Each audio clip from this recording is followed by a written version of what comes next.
America में राष्ट्रपति पद के चुनाव के लिए गहमागहमी जारी है। इसी बीच इमिग्रेशन के मुद्दे पर अपनी बात रखते हुए ट्रंप ने ये कह दिया कि दूसरे देशों के अपराधी अमेरिका आ रहे हैं। ओहायो में तो ये इमिग्रेंट्स पालतू कुत्तों और बिल्लियों को मारकर खा जाते हैं। एक तरह से ये अप्रवासियों को नीचा दिखाने वाली भ्रांतियों के तहत इस्तेमाल किया गया ट्रंप का एक हथियार था। हालांकि ऐसा पहली बार नहीं है कि अमेरिकी चुनाव में पालतू जानवरों का प्रवेश हुआ हो। पहले भी एक खास कुत्ते के चलते अमेरिका में उपराष्ट्रपति के चुनाव का रुख तक बदल गया था। ये साल 1952 की बात है। अमेरिकी सीनेटर रिचर्ड एम निक्सन उपराष्ट्रपति पद के लिए रिपब्लिकन उम्मीदवार के रूप में चुनाव लड़ रहे थे। तभी उन पर विरोधियों ने आरोप लगाया कि उन्हें $18,235 अपने समर्थकों से गलत तरीके से मिले।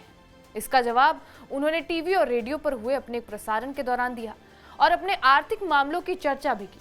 उन्होंने लोगों को संबोधित करते हुए कहा था, एक और बात है जो मुझे आप लोगों को बतानी चाहिए, क्योंकि अगर मैं ऐसा नहीं करता हूं तो वो यानी कि विपक्षी शायद इसको लेकर भी मुझ पर निशाना साधेंगे। उन्होंने लोगों से कहा कि हमें एक तोहफा मिला है। टेक्सास के रहने वाले एक व्यक्ति को रेडियो पर चर्चा के दौरान पता चला कि हमारे 2 छोटे बच्चे एक कुत्ता पालना चाहते हैं।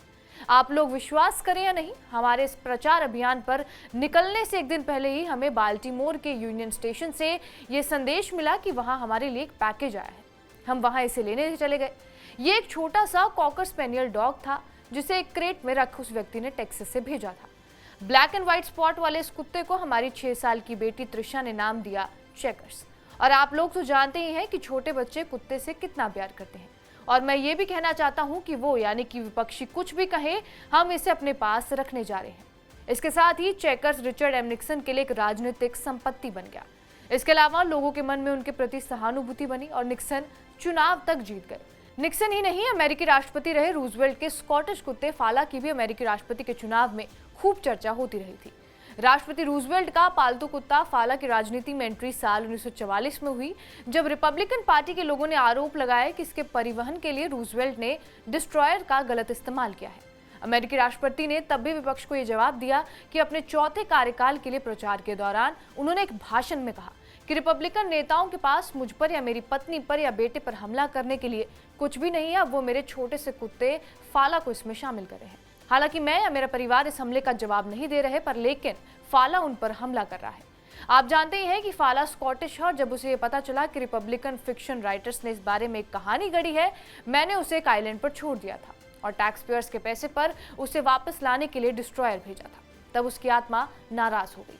मुझे लगता है कि अब मेरे पास इस बात का अधिकार है कि मैं अपने कुत्ते के बारे में दिए गए गलत बयान पर हमला करूं।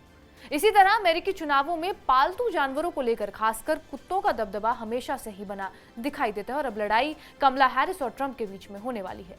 बहरहाल, आपका इस खबर पर क्या कुछ कहना है, हमें कमेंट बॉक्स में जरूर बताएं। बाकी देश और दुनिया की तमाम बड़ी खबरों के लिए बने रहे हमारे साथ TV9 डिजिटल पर।